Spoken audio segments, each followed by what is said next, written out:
We've all heard of the Chernobyl disaster, but do we know the names of survivors and first responders? From the chilling first-hand accounts of survivors to the heroic acts of firefighters, these are the dark stories of Chernobyl survivors you've never heard. In the days following the Chernobyl disaster, dozens of lives were lost. But just 10 days later, there was a new threat in the form of potential nuclear steam explosions. There was now a concern about corium, a radioactive lava-like substance mixing with the water in the bubbler pools below. If that happened, it could cause a steam explosion, releasing even more radiation into the area. These explosions could have sent radioactive steam as far as Minsk, about 200 miles away. So to prevent this, the decision was made to drain the pools by opening the sluice gates. The problem was that these gates were controlled by valves located in a flooded underground annex next to Reactor 4. The path to the valves had been cleared, but the water was still knee-deep in some areas, thanks to firefighters who had used specialized hoses to make it passable. 3 men volunteered for the task: Alexei Ananenko, Valery Bezpolov, and Boris Boranov. Nobody thought they were going to survive, including these 3 who figured that they would die from radiation exposure, but they went ahead anyway, ready and willing to give up their lives in order to save hundreds of thousands of others. And miraculously, they succeeded, preventing an even worse disaster. Alexei Ananenko is still alive, now living in Kiev, as well as Valery Bezpolov. Unfortunately, Boris Boranov is no longer with us, but he survived 20 years after the mission, passing away in 2005 at the age of 64. All 3 have since been awarded the title Hero of Ukraine. This is Vasily Ignatenko. He was a Soviet firefighter, one of the first on the scene after the Chernobyl explosion in 1986. On that night, he and his team were called in to put out fires at the power plant, which had been caused by the debris from the exploded reactor. Ignatenko and his crew climbed up to the roof of the building, where they had to fight flames caused by radioactive material. They were dealing with fires, but at the same time, the radiation levels were severe. As they worked, they started feeling the effects of radiation sickness, nausea, weakness, and vomiting. The water system had been damaged in the blast, so they had to use hoses from a fire escape to put out the fires, but it wasn't enough to protect them from the radiation. Eventually, they couldn't keep going. Ignatenko and the others were helped down from the roof and rushed to the hospital. He was later transferred to Moscow, where doctors tried a bone marrow transplant, but it didn't work. His body just kept deteriorating. By May 13th, just a couple weeks after the disaster, Ignatenko passed away from the effects of radiation poisoning. It only makes sense to talk about Vasily's wife, Lyudmila Ignatenko, as well. She stayed by his side until his death, knowing full well that she could be exposed to harmful radiation too. After the explosion, Lyudmila traveled with Vasily's father to Moscow, where he was being treated for severe radiation poisoning. Even though his condition was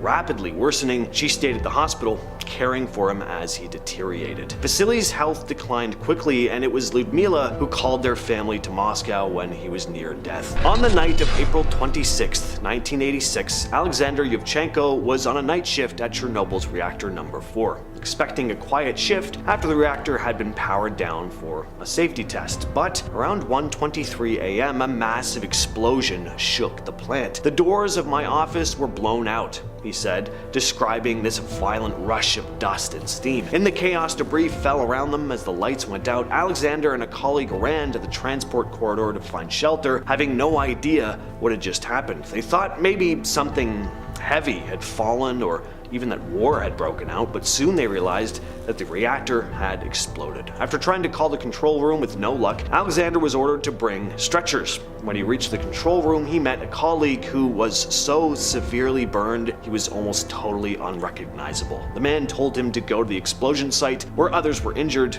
and it was completely horrific. The water coolant system was destroyed, pipes were hanging, and the reactor hull had been reduced to rubble. Alexander even said he saw a blue light rising from the reactor, a sign of deadly radiation. Knowing he could die from the radiation, he and others still tried to help. He saw workers sent to manually lower the control rods into the reactor, but they never made it back. He was left alone, barely surviving, with radiation sickness setting in. By 5 a.m., he was too weak to walk, and he was rushed to the hospital. Radiation left him with burns, constant transfusions, and long-term health problems, but miraculously, he did manage to survive. The Chernobyl liquidators were thousands of workers, including soldiers, firefighters, and engineers who were sent to contain the disaster. They worked under extreme conditions, cleaning up radioactive debris, building a concrete sarcophagus to encase the reactor, and helped in fighting fires. Unfortunately, a lot of them suffered from severe radiation sickness, cancers, and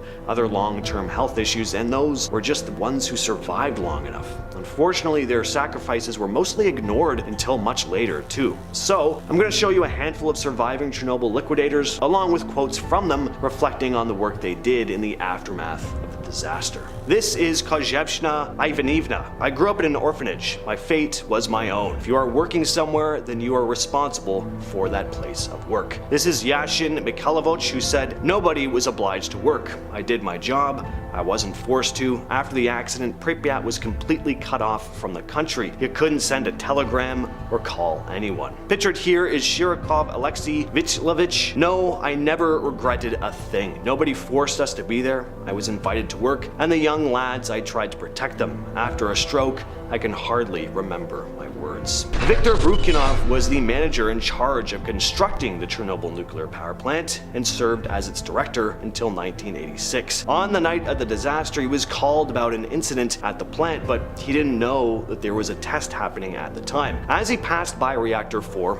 he saw the damage and immediately ordered all authorities to meet at the nuclear bunker. Brukinov tried reaching the shift supervisor, but there was no response, so he activated the general radiation accident alarm, notifying the Ministry of Energy. Despite the obvious damage, Brukinov and his team were still trying to manage the situation, unaware that the reactor was already destroyed. Later, when Brukinov went to the courtyard and saw graphite pieces on the ground, he still couldn't believe that the reactor was gone. "This did not fit in my head," he said. In the aftermath, he was questioned about the incident, stating, "I am guilty. As a leader, I did not finish something. Somewhere I showed negligence, indiscretion." He was found guilty of gross safety violations and sentenced to 10 years in prison. He took some accountability, but also did insist that the accident was caused by flawed technology, not just human error. Anatoly Dyatlov was the deputy chief engineer at the Chernobyl nuclear power plant and oversaw the operations of reactor 4. On the night of the disaster, Dyatlov was supervising the test that went horribly wrong. Before the test, he ordered the reactor power to be reduced to 200 megawatts, but when the reactor stalled, they couldn't raise it without risking a dangerous situation. But Dyatlov allowed the power to be increased, not fully understanding the risks. Unfortunately, this power increase led to the reactor's explosion, and even after the explosion, Dyatlov was in denial about how severe this really was. He continued ordering actions to restore control, like trying to manually insert control rods, but by then, it was just too late. When radiation sickness set in, he tried to report to his superiors, all while showing symptoms like vomiting from radiation exposure. He spent time in the hospital and suffered hair loss and burns from radiation, but he did survive. He was later blamed for the disaster in court, but he insisted that the reactor's design flaws, not operation error, were to blame. He was sentenced to 10 years in prison. He later wrote about the flaws in the reactor design, claiming that the accident was, quote, caused by completely inappropriate characteristics of the reactor. He died in 1995 from bone marrow cancer, most likely caused by radiation exposure. Alexander Akimov was the shift supervisor at Chernobyl's reactor 4 during the disaster. Again, when the reactor stalled and they tried to raise power again, it put the reactor in a dangerous state. Akimov ordered the emergency shutdown button to be pressed, but instead of stopping the reactor, it made the situation worse, causing the explosion. After the blast, Akimov and his team stayed in the reactor building trying to pump water into the core, and they continued working even when starting to show signs of radiation sickness. Akimov later said, "Believe what I was hearing about the reactor's damage. It just didn't seem possible." Akimov was exposed to a lethal dose of radiation and was sent to Moscow for treatment. But by the time investigators came to question him, he was too weak to speak. In the end, Akimov Yakimov died from radiation sickness 2 weeks after the explosion, at just 33 years old. Evgeny Yashin was 40 years old when the Chernobyl disaster hit in April of 1986. He worked as a chemist at the plant, and on that fateful day, he was on a bus heading to work. Recalling the incident in an interview, he said, "Everyone was talking about the explosion of the reactor's emergency cooling system, but passing by the fourth power unit, it became clear to us that it was much more serious than expected. The wall of the reactor had completely fallen out, and a glow could be seen, resembling a steel foundry oven. We took action immediately." End quote. Yashin was in charge of a 300-person team at Chernobyl's chemical workshop, where their main job was to prepare demineralized water and process radioactive waste. "We prepared the water to extinguish the reactor, walked knee-deep in water, and organized pumping. Water appeared to be flowing endlessly. The system was launched at full capacity, and more water was required," he said. On April 27th, Pripyat was evacuated, and Yashin remembers the buses going through the city to pick up residents and staff route. By early May, staff began suffering serious side effects. Doctors were regularly monitoring their health, and some were even taken out of the zone to rest. Years later, Yashin still feels the effects on his health. For one, he has cancer, and he's gone on to say, "Very few of my colleagues are still alive. I am surprised that I, myself, am still alive." Another man I think is worth mentioning is Igor Kostin. Igor Kostin was one of only 5 photographers to capture images during the disaster. Working for the Novosti press agency in Kiev, he was sent to cover the immediate aftermath of the accident. You may have never heard his name, but you've probably seen his photos. Kostin's aerial images of the plant have become pretty iconic, and at the time, he was showing the true scale of the destruction when the Soviet government was trying to downplay how bad it really was. But Kostin didn't just photograph the immediate aftermath, he also documented the long-term effects, including deformities in animals born in the contaminated area. He made repeated trips into the exclusion zone to document the destruction caused by nuclear radiation. And he passed away in 2015 at 78 years old. Starting off this list in our number 10 spot, we have the two-headed calf. In the aftermath of the Chernobyl disaster, the exclusion zone became a breeding ground for some of the most bizarre and terrifying animal mutations in history. One of the most unsettling discoveries was the birth of a two-headed calf. Farmers near Chernobyl were stunned when they witnessed an animal with not one, but 2 fully formed heads and underdeveloped limbs, a grotesque reminder of the disaster's enduring legacy. Scientists immediately linked this horrifying mutation to the intense radiation that not only killed life in the area, but also twisted the very DNA of surviving species. As the impact of radiation altered the fetal development of these animals, this calf's survival became a tragic symbol of how nature was forced to adapt in the face of devastation. Over time, chilling photos of the two-headed calf circulated, serving as a haunting visual of the unseen toll the disaster took on the natural world, forever etching this mutation into Chernobyl's dark and twisted history. The disturbing sight of this calf is just one of the many strange and horrifying mutations found in the zone, proof that Chernobyl's legacy is still alive in the most startling and unnerving ways. Next, we are talking about the glowing spiders. Deep in the eerie forests of Chernobyl, something straight out of a horror movie is happening. Spiders, those creepy creatures we're already wary of,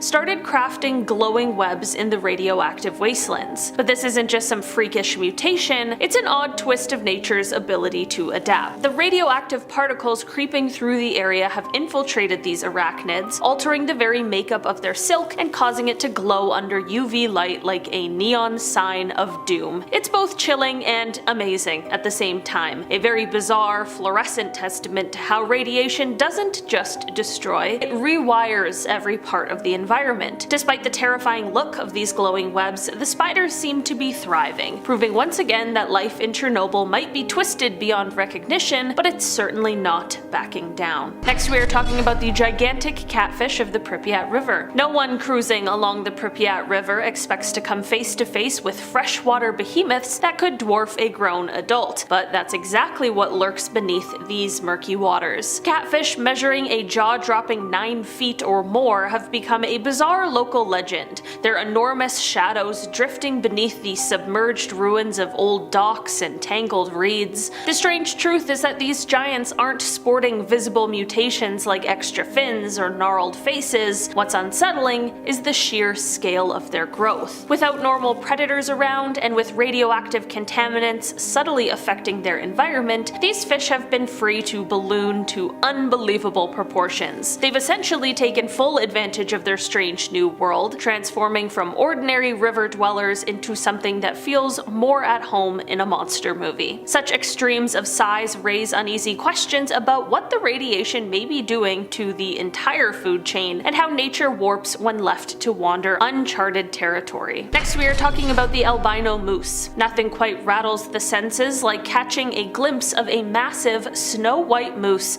quietly stepping through the abandoned woodlands around Chernobyl. With their unusual earthy browns seemingly washed out, these pale giants cut ghostly silhouettes against broken fences and crumbling buildings. Scientists believe this unnatural albinism is directly tied to radiation tinkering with the genes that produce skin and fur pigment. What makes these eerie creatures so unsettling is how easily they blend into the Fallout's strange new normal. Towering figures that have adapted to become haunting, colorless symbols of the region's invisible scars. Each measured step through the underbrush feels like a chilling reminder that even the toughest inhabitants of this land have been reshaped in ways that defy both logic and expectation. Next, we are talking about the birds with deformed beaks. There is something deeply unsettling about watching a tiny swallow struggle to pick up the simplest seed because its beak curves at an impossible angle. In Chernobyl's exclusion zone, researchers have reported sparrows and swallows sporting twisted, elongated beaks that look more like poorly bent wire than a sleek feeding tool. These deformities aren't just cosmetic,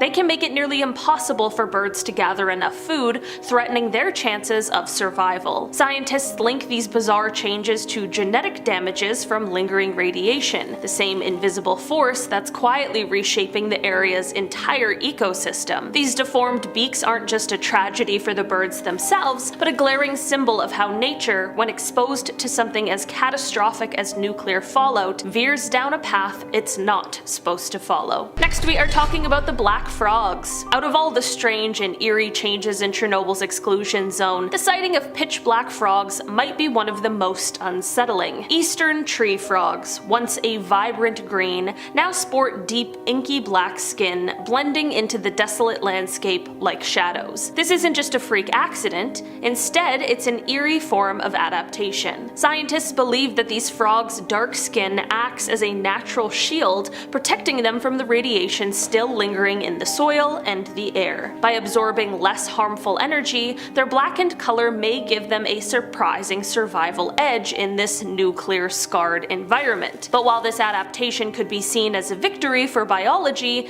it's also a reminder of just how deeply the forces of nature can alter life when pushed to the brink, forcing creatures to evolve in ways we can barely comprehend. In our number 4 spot today, we have the wolves with strange fur patterns. There's something jarring about locking eyes with a wolf whose coat looks as if it's been crudely repainted by nature's own shaky hand. Within Chernobyl's silent forests, some wolves now sport baffling fur patterns, patches that never grew back, odd stripes where there should be solid gray, and splotches of color that defy any recognizable pattern. Scientists suspect that these peculiar coats hint at deeper, invisible changes within their DNA, possibly caused by the relentless radiation that seeped into every inch of their environment. What's truly surprising, though, is that the wolves aren't just surviving. They're actually thriving. In a world abandoned by humans, they've staked their claim as top predators, hunting in small packs and darting through ruined buildings like ghosts. Next, we are talking about the mutated wild boars. It's one thing to stumble across a wild boar in the forest, but discovering one with bizarrely shortened legs, an overgrown head, and tusks twisting at unnatural angles is another level entirely. In Chernobyl's exclusion zone, these heavy-set animals have soaked up a cocktail of radioactive isotopes, contaminating their bodies and warping their development in startling ways. Some boars appear top-heavy and clumsy, as if their own skeletons are struggling to keep pace with the genetic mischief unleashed by the fallout. While not every individual shows such blatant distortions, enough of them do to leave an unsettling impression. These creatures are shaped by an environment that continues to bend the rules. Each gnarled tusk and awkward limb stands as a living reminder that radiation does not fade quietly. It leaves its fingerprint on every generation that must somehow learn to survive in its shadow. Next, we are talking about the insects without wings. It's hard to wrap your head around a butterfly that can't take flight, yet that's exactly what researchers are finding in Chernobyl's exclusion zone. Delicate creatures like butterflies and moths, once symbols of gentle transformation, now struggle with stunted wings that look half-grown or never form at all. Instead of fluttering gracefully over the tangled fields, some are left crawling on the ground, vulnerable and off balance. Scientists believe the radiation's relentless tinkering with genetic material disrupts critical stages of growth, leaving wings twisted or completely absent.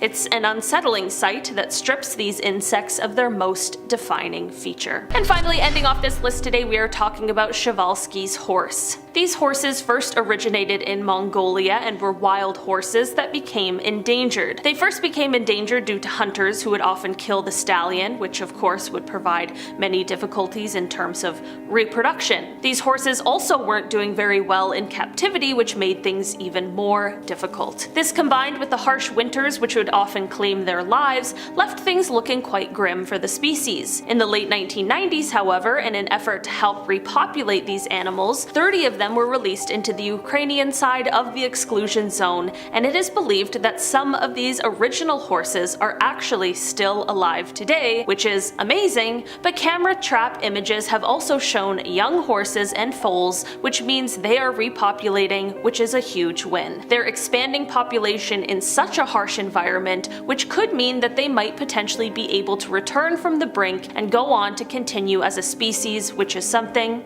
we always want to see. According to a study that began in 1991, the organisms responsible for decomposition and replenishing organic matter back into the ecosystem, such as insects, fungi, and microbes, are presenting symptoms of radioactive contamination, which isn't too shocking, but still isn't good. One of the most prominent areas of this effect has been called the Bloody Red Forest. It's a set of woodland where all the pine trees turned a blood red color right after the meltdown, and then died not long after. Now, it's pretty, don't get me wrong, but it's completely unnatural and has caused some issues. Now, 15 to 20 years after they were exposed to radiation and died, these trees were not decaying, when at this point, normal trees would be long gone. Due to this, scientists decided to run some tests by filling specially prepared garbage bags with leaf litter from uncontaminated areas, making sure there were no insects or decomposers present, and then leaving the bags out in both contaminated and uncontaminated wooded areas in the exclusion zone for nearly a year to check the decomposition rates of the leaves. Now, bags left in uncontaminated areas were as expected, with normal rates of decomposition between 70 to 90% of the leaves decomposing. But the leaves in contaminated areas retained 60% of their original weight, indicating much less activity by natural decomposers. Now, this suggests that the radiation exposure has a detrimental effect on the ability of the Chernobyl ecosystem to replenish itself with nutrients, which could be causing the stunting of tree growth that has been recorded. But with this comes another problem. The leaves in contaminated areas stayed intact and dry even after almost a year, and this could present a fire hazard, which in turn presents a danger of radioactive contaminants being spread outside the exclusion zone by forest fires. So that is scary and just not good at all. Then there's how this affected all the animals. According to a 2011 study in Biological Conservation, Chernobyl caused genetic mutations in plants and animals increased by a factor of 20. Among breeding birds in that region, rare species suffered disproportionate effects from the explosion's radiation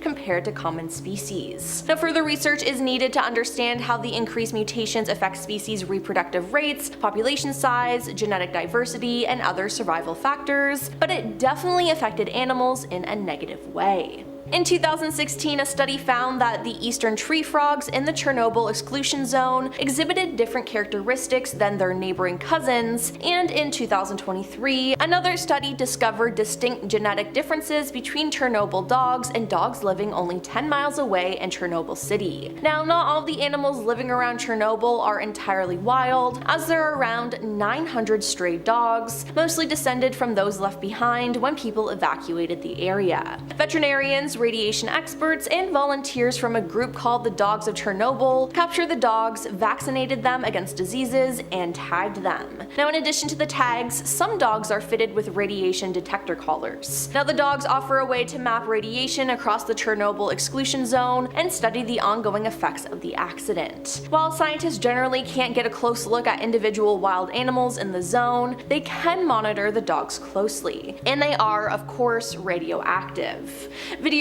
Visitors to the area are advised to avoid petting the dogs to minimize radiation exposure, no matter how cute they are. Now, these dogs have increased rates of cataracts because the eyes are the first tissues to show signs of chronic exposure to ionizing radiation. Now, not all is lost on these dogs though, as the unique genetic diversity of these dogs makes them ideal candidates for future studies, seeking to understand the long-term genetic health effects of highly radioactive environments on populations of large mammals, especially in understanding the biological underpinnings of human survival in regions of high and continuous environmental assault, the researchers said. So, I guess that's a plus. Then there's the birds. While there are plenty of them in the Chernobyl exclusion zone, 489 different species to be exact, they are examples of animals that still face problems from radiation exposure. A study of barn swallows from 1991 to 2006 indicated birds in the exclusion zone displayed more abnormalities than birds from a controlled sample, including deformed beaks, albinistic feathers, bent tail feathers, and deformed air sacs. Now, birds in the zone had less reproductive success, and these birds often had smaller brains, malformed sperm, and cataracts, presumably as a result of radiation-related genetic mutations. Now, if you are already scared of spiders, these ones will freak you out even more. The spiders here are radioactive as they build their webs to catch their prey. They add to the dangerous environment of the forest. These webs are not like normal spider webs. In fact, they are woven in abstract ways that suggest genetic mutation is at hand. Now, they're also highly radioactive themselves, making them a danger for any non-radioactive animal to touch. Now, who knew spiders could get 100 times scarier? But that's not the only scary mutated animal there. According to Slate in the early 90s, which was just a few years after the incident, radiation levels in the wild boar that died near Chernobyl were more than 2,000 times what's considered safe. And even today, eating animals from inside the exclusion zone is still pretty hazardous, as a person might be exposed to radiation levels that are dozens of times higher than what's safe. Then in 2016, a video went viral of a catfish swimming around the cooling pond of the Chernobyl power plant. Very few mutations lead to extra large size, explains University of South Carolina radiation specialist Dr. Timothy Masu. Instead, they grow less efficiently, they're less capable of catching food, and they tend to not live as long. Now, that's why it's shocking that it's so large, and I would not want to mess with the fish that big. Then, as of 2015, there had been almost 20,000 cases of thyroid cancer reported in people who were exposed at the time of the incident. And approximately 5,000 of these thyroid cancers are likely attributed to them drinking fresh milk containing radioactive iodine from cows that had eaten contaminated grass in the first few weeks following the incident. Yep, you heard that right. The cows created radioactive milk. Now, in 2018, it was said that Ukraine still has radioactivity levels up to 5 times the official safe limit, research suggests. Now, scientists sampled cow's milk from private farms and homes in the Ravine region, about 125 miles away from the site of the catastrophic explosion. Researchers found levels of radioactive caesium in milk above Ukraine's safe limit for adults of 100 becquerel per liter at 6 of 14 settlements studied. Now, the highest levels found were about 500 BQ-liter, 5 times over the limit for adults, and more than 12 times that for the young. The study was carried out at the University of Exeter and the Ukrainian Institute of Agricultural Radiology. More than 30 years after the Chernobyl disaster, people are still routinely exposed to radioactive caesium when consuming locally produced staple foods, including milk, in Chernobyl-affected areas in Ukraine, said Dr. Irina Lebunska of University of Exeter. Though the level of soil contamination in the studied areas is not extremely high, radioactive caesium continues to accumulate in milk and other foods. Now, this is just one of the lasting effects, which is horrific. On a lighter note though, an endangered wild horse is making a comeback thanks to Chernobyl. The Smithsonian's National Zoo and Conservation Biology Institute called the Przewalski's horses the last truly wild horse. Its once large population that ranged across large areas of Asia and Europe was eventually reduced to almost nothing. When Lee Boyd and Catherine A. Hope edited a book about the animal in 1994, the most recent wild sighting had occurred in the late 60s, leading the authors to declare them extinct in the wild. But British ecologists Mike Wood and Nick Beresford, who specialize in studying the effects of radiation on Chernobyl's wildlife, observed that the Przewalski's horses is thriving within the exclusion zone. In the late 1990s, about 30 of these horses were released in the Ukrainian side of the zone, and the population has increased to more than 200. Based on camera trap images, Wood estimated that some of the original horses, identified by their brand markings, are still alive, and photos of juvenile horses also indicate that the population is expanding.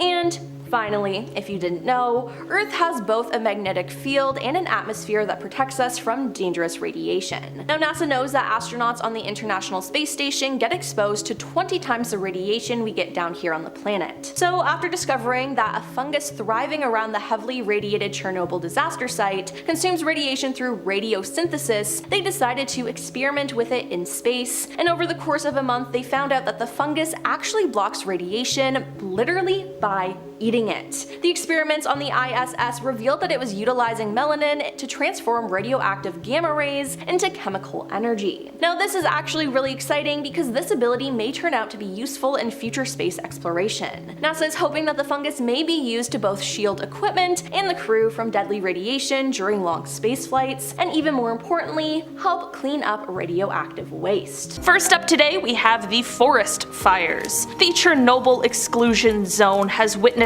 several forest fires over the years, which have raised significant environmental and health concerns. These fires are particularly problematic because they can remobilize radioactive elements like cesium-137, strontium-90, and plutonium, which were deposited in the area following the Chernobyl nuclear disaster. When the vegetation in the exclusion zone contaminated by these radioactive particles burns, the smoke and ash can carry these particles over long distances, potentially spreading radiation beyond the immediate area of the fire. This phenomenon poses a considerable challenge for both environmental management and for public health. From an ecological standpoint, the redistribution of radioactive materials can affect a wide range of organisms, altering the mutation rates and impacting the health and stability of ecosystems in and around the exclusion zone. For human populations, especially those living in proximity to the exclusion zone, there is a risk of exposure to radioactive particles carried by smoke, which can have long-term health implications. The management of these fires, therefore, is not just a matter of controlling the blaze, but also involves monitoring and mitigating the spread of radioactivity, making it a very complex task for both firefighters and radiation safety experts. Next up, we have the new nuclear reactions. It's what nobody wants to hear in relation to Chernobyl. New nuclear reactions. Can't be good. The recent detection of increasing fission reactions in an inaccessible chamber of the Chernobyl nuclear power plant has raised significant concerns among scientists and safety experts. This chamber, which has remained sealed and unobserved by human or robotic means since the 1986 disaster, has shown a worrying surge in neutron emissions, a clear indication indicator of escalating nuclear fission activity. The primary concern for researchers is to figure out whether this escalation in nuclear activity will naturally diminish, or it will require a complex and hazardous intervention to avert a potential secondary nuclear incident. The situation is kind of similar to smoldering embers in a barbecue pit, a metaphor illustrating that while it doesn't pose an immediate explosive threat, it is an active problem that definitely requires ongoing supervision. The implications of this development are terrifying, as it highlights the long-term complexities and unpredictable nature of nuclear disaster aftermaths. This just goes to show how the aftermath of the Chernobyl disaster continues to teach us and captivate us even decades later. Speaking of how Chernobyl continues to teach us more about the effects of nuclear disaster and radioactivity, next up on our list we have the radiation research. Ongoing research in the Chernobyl exclusion zone has significantly advanced our understanding of radiation's long-term ecological and biological impacts. Scientists have been studying the mutation rates in various species of flora and fauna within the zone, providing data on how radiation affects living organisms at the genetic level. These mutations, ranging from subtle genetic changes to visible deformities, offers insight into the mechanisms of radiation-induced damage. Researchers are also exploring how these genetic changes might affect population dynamics, species interactions, and overall ecosystem health. The area has become a unique natural laboratory for studying the ecological impacts of radiation, allowing scientists to observe the recovery processes in ecosystems subjected to high radiation levels. This research not only sheds light on the resilience and adaptability of nature, but also informs future strategies for managing contaminated environments and assessing the environmental risks associated with nuclear accidents.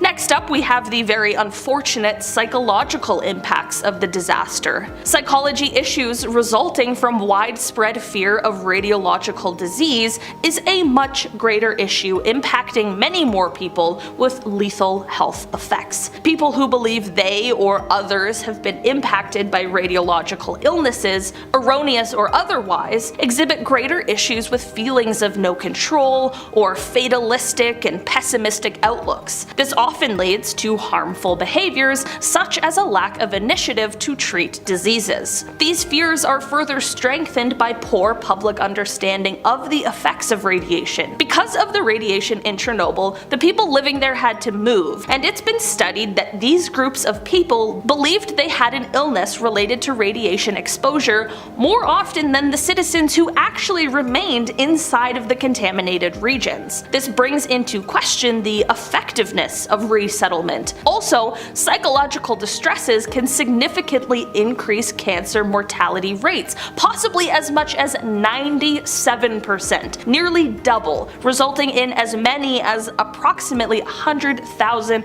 additional cancer mortalities. From this accident, the fear of radiological illness has been way more prominent.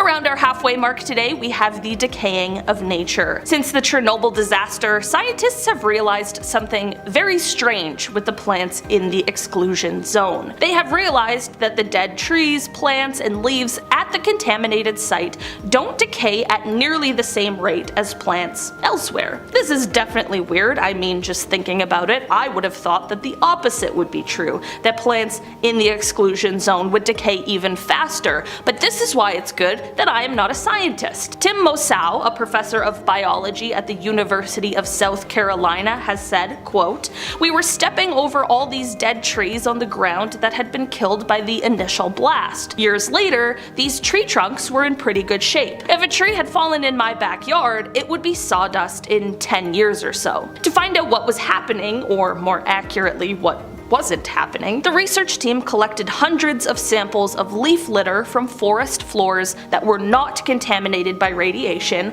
and stuffed the leaves into bags lined with pantyhose. This was to keep out insects. They then distributed these bags around the Chernobyl area and waited 9 months. The results were shocking. Samples of leaf litter that were placed in highly contaminated areas showed 40% less decomposition than samples that were placed in uncontaminated sites. The degree of decay was proportional to the degree of radioactive contamination at each site, according to the study. Now that really is just interesting. Next up on our list, we have the Sweden effect. I'm sure you might be wondering what Sweden could possibly have to do with Chernobyl, but don't fret, I'm here to tell you. The radioactive cloud from Chernobyl rode the wind over to Sweden and spit out in the form of rain. As teardrops?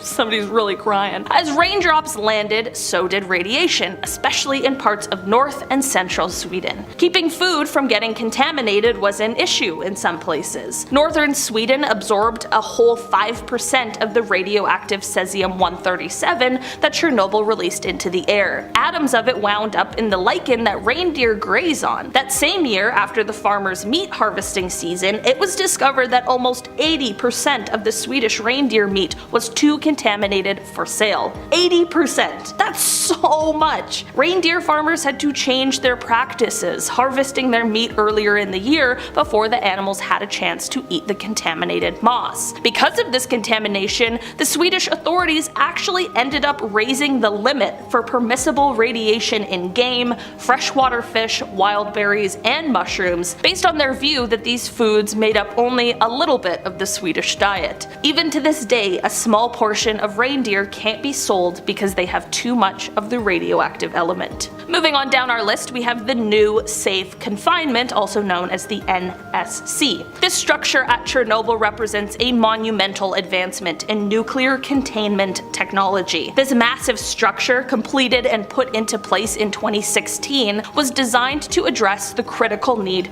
to secure the remains of the reactor that was destroyed in the 1986 disaster. The NSC is a feat of engineering, designed to last at least 100 years and to withstand extreme weather conditions. Its primary purpose is to prevent the escape of radioactive material from the original sarcophagus, which was hastily constructed following the accident and had since deteriorated. Additionally, the NSC provides a controlled environment for the deconstruction of the reactor and the management of radioactive waste, effectively reducing the risk of further radiation leakage into the environment, which I think we can all breathe a sigh of relief for. This structure is not only a shield against the radiation, but also serves as a symbol of international cooperation, as its construction involved experts and funding from around the world. The NSC's completion marked a significant step forward in the long-term effort to contain the Chernobyl disaster's legacy and mitigate its environmental impact. Moving on our list, we have the mysterious fungi. Fungi is definitely one of the weirdest things we have on our planet. Not sure if you guys have seen that documentary, Fantastic Fungi, but that thing absolutely blew my mind. It's kind of creepy, but also truly incredible. This isn't just a love letter to mushrooms. I do have a point I'm trying to make here, and that point would be the discovery of radiotrophic fungi in the Chernobyl exclusion zone, which presents a remarkable example of life's adaptability to extreme environments. These fungi have developed a unique mechanism to harness radiation for growth. They utilize melanin, a pigment found in their cell walls, to convert gamma radiation into chemical energy. This process is somewhat similar to photosynthesis, where plants use chlorophyll to convert sunlight into energy. We all struggled to say that word in elementary school when we learned about it, but in this case, instead of sunlight, the fungi are using radiation as their energy source. This discovery opens new avenues for research in the fields of biology, ecology, and biotechnology. From a biological standpoint, it provides insights into how organisms adapt to and thrive in hostile environments, which could be crucial for understanding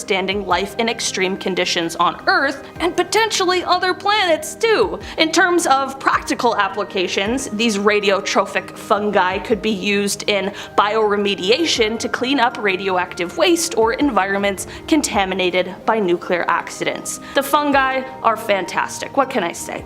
Next up on our list, we have the government cover-up theory. What's a good list without a little government conspiracy, you know what I mean? After the release of the incredible HBO show Chernobyl, which if you haven't seen it, it is a must-watch. I'm looking at you, Taylor. Truly, such a good show, very unsettling. After the show's release, the Russian government released a statement saying that the show was actually anti-Soviet Union propaganda and that they would be releasing their own Chernobyl show, which would detail how the CIA was actually the cause for the original nuclear disaster. Rumor has it that the CIA sabotaged something which caused the reactor to melt down, and the whole thing was actually America's fault. I have no way of either proving or disproving this theory or legend, but I think it's probably safe to say that someone here isn't telling the truth. I'll let you decide for yourself. And finally, rounding out our list today, we have the alien cleanup. Okay, just one more bizarre theory. There's always gotta be an alien story to keep things interesting and to add to the list of questions we have for extraterrestrials when we hopefully eventually find them. Rather than the aliens causing the disaster, which might be where your mind went, instead this legend suggests that they helped in the aftermath. Apparently, some people out there think that the Chernobyl disaster wasn't as bad as it should have been. I don't think they mean it in as bad of a way as that sounds, but rather that they are surprised that the amount of people who passed in the disaster wasn't higher considering how bad the whole ordeal actually was. This, coupled with an apparent eyewitness account from a man named Mikhail Varitsky, who claimed he saw a fiery ball of light hovering for a few minutes above the exposed reactor on the night of the incident, has led people to speculate that maybe our friendly alien neighbors swooped down in the nick of time to help clean up the mess that was made. Apparently, this ball of light was also seen on September 16th, 1989, when there was more radiation leaking from the unit at Chernobyl, which some claim was the aliens containing the radiation. Honestly, I'd like to think that this one is true, because what a nice thing for the aliens to do. They probably have their own nuclear weapons, so they certainly didn't need ours, and we really did not have the tools to clean it up, so I can definitely appreciate the fact that they were willing to lend a helping hand. We've all heard the stories about mutated animals in the Chernobyl exclusion zone. Turns out many of the animals do have odd mutations, but there's one urban legend about a mutated spider that takes things to a much more horrific level. After all, who would ever want to run into a mutated spider? Unless you thought you'd have a chance to turn out like Peter Parker, but that's not the case with this story. So, a story about a killer mutant spider from Chernobyl was reported in a Turkish newspaper in 1990. Two residents of an apartment in the Ukraine had been found in the elevator having suffered extreme loss of BLOOD, but none of it was found at the scene. It looked like it had been sucked out of them, as there were also 2 puncture wounds on their necks. People started to whisper tales about vampires stalking the building, and some residents got so scared that they avoided using the elevators completely. Then 2 detectives investigated. On the 3rd day of their investigation, the detectives were riding the elevator when it came to an abrupt stop between the 5th and 6th floors. Then the lights went out. Now at first they weren't too worried. The elevator was known to be pretty janky at times, but when they started hearing an ominous clicking noise coming from above their heads, they froze. What was this? Was it the predator? They removed one of the roof panels and shone their flashlights, only to see a foot-long black shape moving towards them. Suddenly, it was on top of one of the detectives. His partner fired at it. When backup arrived, they found the detective cowering in a corner, a mutated spider across from him. When police explored the rest of the elevator shaft, they found the thing had laid eggs, which they burnt to a crisp with flamethrowers. Many people believe these monstrous spiders were born out of the Chernobyl disaster caused by radiation exposure that altered their genes. Were aliens involved in the Chernobyl disaster? Well, there's a conspiracy that says they very well may have been, but not in the way you're probably thinking. Instead of being blamed for the meltdown itself, extraterrestrial beings are rumored to have actually helped prevent an even worse catastrophe. The theory goes that when the disaster happened, aliens may have intervened to help contain the situation. Now, what is this actually based on? Well, nothing. One eyewitness, Mikhail Varitsky, reported seeing a strange fiery ball of light hovering above the reactor during the night of the accident. He described it as a glowing orb that hung in the air for a few minutes. In his exact words, "I and other people from my team went to the site of the blast at night. We saw a ball of fire and it was slowly flying in the sky. I think the ball was 6 or 8 meters in diameter. Then we saw 2 rays of crimson light stretching towards the 4th unit. The object was some 300 meters from the reactor. The event lasted for about 3 minutes. The lights of the object went out and it flew away in the northwestern direction." End quote. Some people think this may have been an alien craft, and this wasn't the only sighting either. There had apparently been a number of UFO sightings in the sky in the days leading up to the accident, so were extraterrestrials helping to manage the radiation and prevent it from spreading uncontrollably? Did the Bible predict the Chernobyl disaster? Well, some interpret a passage from the book of Revelation to be pretty eerily accurate to the events. There's a passage that talks about a great star falling from the sky and poisoning the water, and that star is called wormwood. Well, in Russian, Chernobyl translates to wormwood, which has led many to think the Bible was somehow foreshadowing the disaster. The exact passage goes as follows: "And the 3rd angel sounded the trumpet, and a great star fell from heaven, burning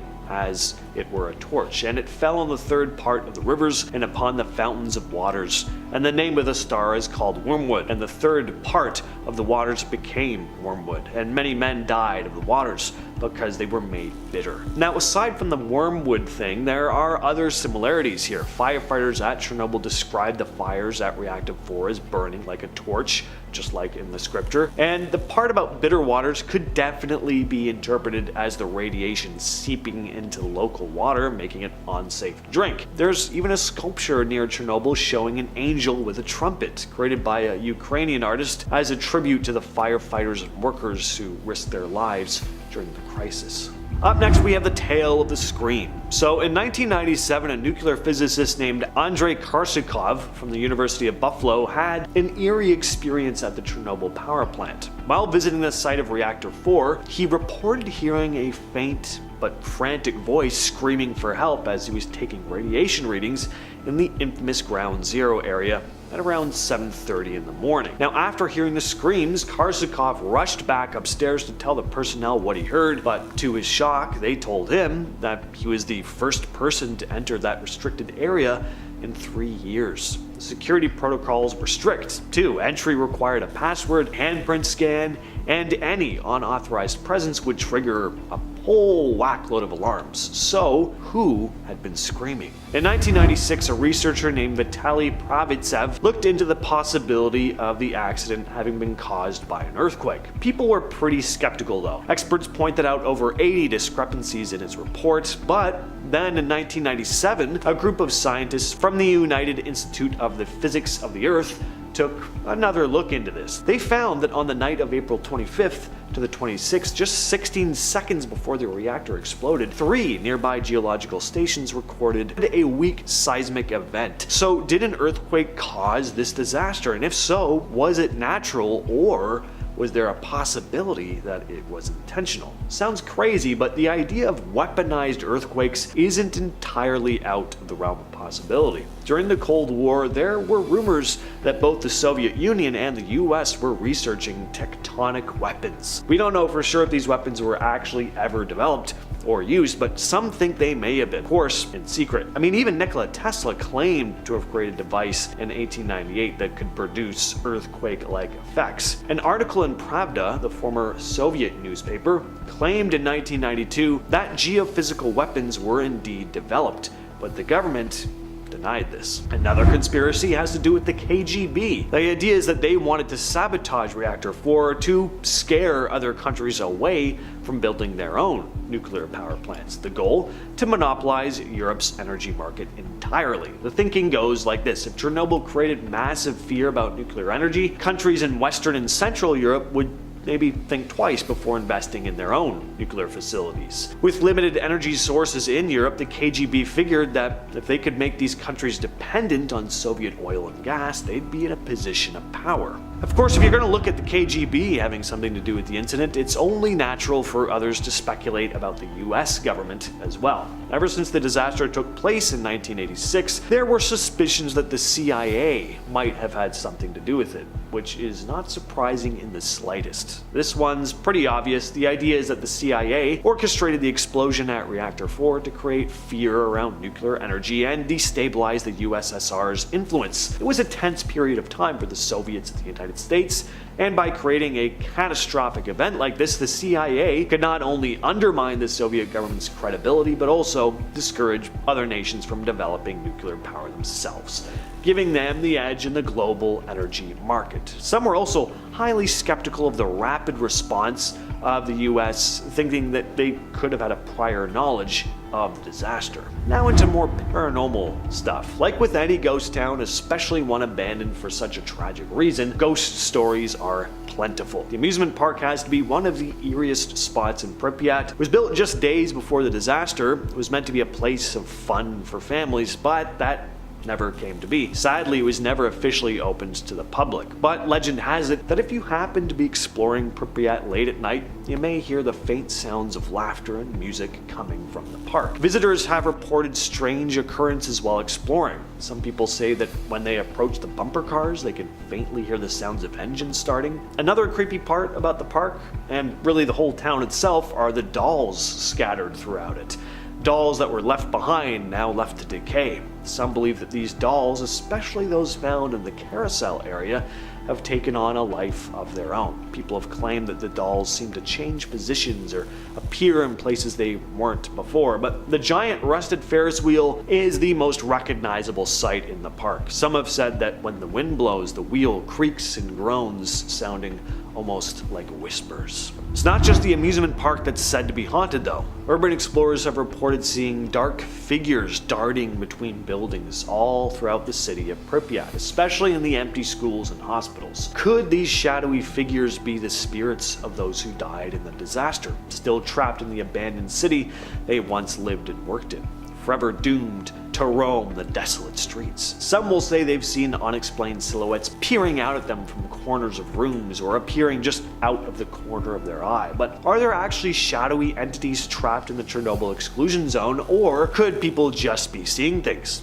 either from psyching themselves out or having actual illusions brought on by the radioactivity? Now, the Black Bird of Chernobyl is probably the eeriest urban legend surrounding the Chernobyl disaster. The Black Bird of Chernobyl is a creepy urban legend that's come about in the years since the nuclear disaster in '86, but residents claimed to have seen the creature in the days leading up to it. It's often described as a big, dark figure, an enormous black owl or raven-looking thing. People claim to have spotted it flying around the Chernobyl power plant in the days leading up to the explosion. Not only that, but residents began having these horrific, vivid nightmares about it after spotting it. So what was this thing and why was it there? Well, the main theory is that the creature was an entity acting as a bad omen, a warning of the disaster to come, very similar to Mothman showing up in the Silver Bridge right before it collapsed. Some even think the Black Bird of Chernobyl and Mothman are the exact same creature. And we're starting off with the abandoned amusement park. It kind of wasn't even abandoned, to be honest.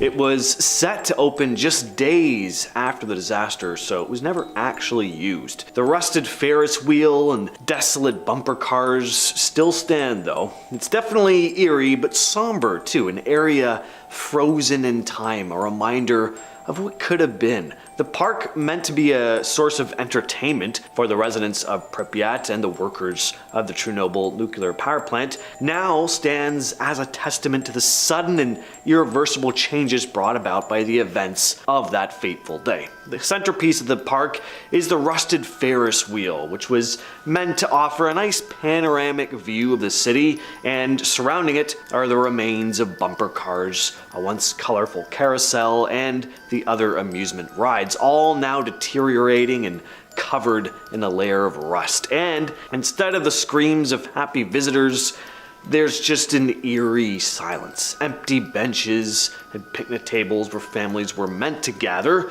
completely desolate. Nature slowly reclaiming its territory has overgrown pathways and cracked the pavement, creating this sad, kind of post-apocalyptic ambience. If you are enjoying our channel, by the way, don't forget to hit that subscribe button We got videos coming at you on the daily. Number 9, the reactor control room. So deep within the bowels of the Chernobyl nuclear power plant, the reactor 4 control room still stands, a relic frozen in time. This once bustling control center was the nerve center where decisions and actions were taken on that night in 1986. It's said that as you step into the room, the air is heavy. The dust-covered dials and cracked screens are a reminder of the frantic attempts to bring the situation under control. The red radiation warning lights, frozen at levels that spell out the magnitude of the disaster. In the dim light, you can almost imagine the hum of machinery, the hurried footsteps, the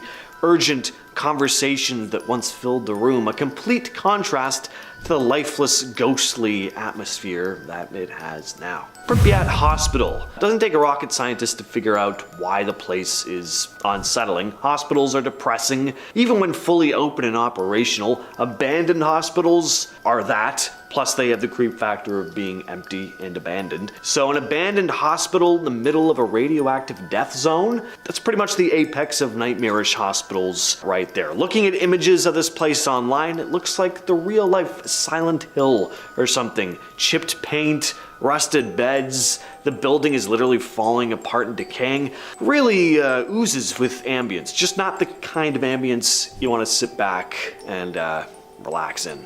And at number 7, we have the Blackbird of Chernobyl. In the months preceding the catastrophic events of April 26, 1986, residents near the Chernobyl nuclear power plant reported encountering a grotesque creature, a mutated figure with gigantic wings and deep red eyes. Nightmares and direct confrontations with this winged anomaly, later dubbed the Blackbird of Chernobyl, haunted a number of residents of the area. And then there was the devastating explosion of Reactor 4 at 1:23 a.m. The ensuing fire and nuclear meltdown led to the evacuation of over 336,000 people, and the story goes that several survivors of this incident were counted witnessing a colossal blackbird with a 20-foot wingspan soaring through the sky. Even if you've never heard of this particular part of the Chernobyl lore, this story probably sounds kind of familiar. It's very similar to the Mothman sightings in West Virginia right before the Silver Bridge collapse in 1968.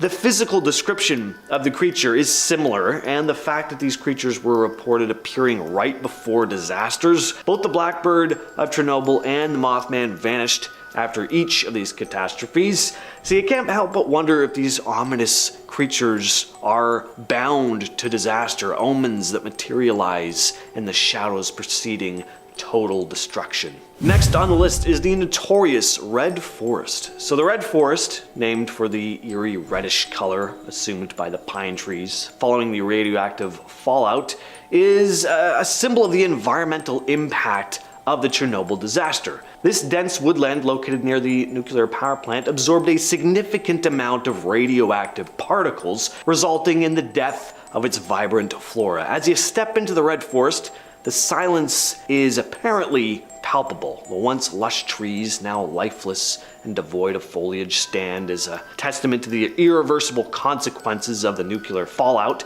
Scientists did this really interesting experiment here too, to see how messed up things really were. They filled bags with leaves from clean spots and left them in both normal and messed up areas. So surprise, surprise, leaves in the messed up spots didn't break down much, holding on to about 60% of their weight. This means the radiation messed with the nature's ability to decompose and replenish itself in the area. The leaves stayed dry and intact for almost a year. Sounds harmless, but dry leaves in a place that's prone to forest fires, it's a ticking time bomb. If a fire breaks out, it could spread radioactive stuff beyond the no-go zone. So not only is the radiation messing with the forest's ability to bounce back, but now there's a legit risk of radioactive fire spreading trouble even farther. And at our number 5 spot, we have the piles of gas masks. So famously, there's one specific room in one of the schools in Pripyat where the floor is filled with gas masks. Looters had come in and taken the small amounts of silver in the mask filters. The presence of gas masks is obviously not a good sign. Doesn't make for a very happy sight. Looks more like the apocalypse hit, which is probably what it felt like for the residents of the city that day, especially the youngsters. They must have been scared out of their minds. What's also odd is that these gas masks weren't used. You'd think they would have been. Apparently just a week before the incident, students were trained on how to use them in case of an emergency, but after the incident took place and everyone was being evacuated, people were instructed not to use the masks because the Communist Party leadership thought the use of them would cause people to panic. Basically, they wanted to save face and not blow the issue out of proportion. You know, the worst nuclear disaster in history. Next up, we have the Chernobyl exclusion zone sign. This sign is straightforward yet crucial. Placed at the boundaries of the zone, it's a worn out marker, weathered by time, warning anyone who approaches. The sign features the distinct trefoil radiation symbol, an unmistakable sign of the danger that lies beyond, marking the edge between safety and risk. The sign is surrounded by rusted gates and crumbling walls, signifying the transition from the familiar to the forbidden, signaling the presence of invisible threats from the nuclear catastrophe that took place back in '86. The exclusion zone sign is a tangible reminder that the invisible dangers of radiation are still very much present. It marks a boundary that, if crossed without caution, could lead to exposure to radioactive contaminants. It's a no-nonsense marker in a place where the consequences of nuclear disaster are still very real, but people jump over all the time, apparently, like graffiti and stuff inside the area. I wouldn't do it personally, but hey, live your lives. Next on the list are the Chernobyl Pripyat river boats. Eerie as hell. So these boats were once the lifeblood of Pripyat, but when the reactor went kaboom in '86, everything changed. The whole area got evacuated, leaving these boats stranded and forgotten. Rusted metal, broken windows, and a thick layer of dust. These boats haven't moved in decades, just sitting there like ghost ships on a stagnant river. Nature's creeping in, moss, weeds, and who knows what else. The radiation factor amps up the creepiness. These boats were exposed to the fallout, soaking it up like a sponge. No creaking of the boat against the dock, no hum of engines, just eerie stillness. Then there's the knowledge that Pripyat was a lively place once. Families lived there, kids played by the river. Now it's just a desolate wasteland. Number 2, the dolls. Within the deserted kindergarten of Pripyat, the floor is scattered with the haunting remnants of childhood abandoned dolls left behind by evacuated youngsters. Their lifeless eyes stare into the emptiness of a room that once echoed with laughter and play. The dolls, which are now weathered and disheveled, sit frozen in time. Some left in the exact same places where they were left in the middle of play all those years back. And what makes the presence of these dolls so somber is that the residents were told that the evacuation was going to be temporary. So in this abrupt evacuation, children left these toys behind thinking they'd be back soon to get them. But of course, as we all know, they never returned. One of the saddest displays is a set of 4 dolls positioned for a tea party, left sitting in place ever since that fateful day in '86. And we gotta finish things off with all the icky animal mutations. Now, this is actually true. This is not in the realm of cryptozoology. There have been animals found within the area that have some unusual mutations. You have rodents with peculiar physical deformities, ranging from extra limbs to abnormal growths. In some cases, the effects extend to changes in the color of their fur. Birds have also shown signs of the radiation's influence. Some have beak malformations, and even their mating practices have been shown to be off. And you can only imagine how messed up some of the fish are in the Pripyat River. Fish have abnormalities like altered spinal structures and asymmetrical body growth because they're living in radioactive water. What's kind of interesting though is that, sure, there are a bunch of mutations, but the exclusion zone has kind of become a haven for some wildlife because there's no human interference, or at least very, very little. So some species have thrived in this absence of human activity. Nature is incredibly resilient.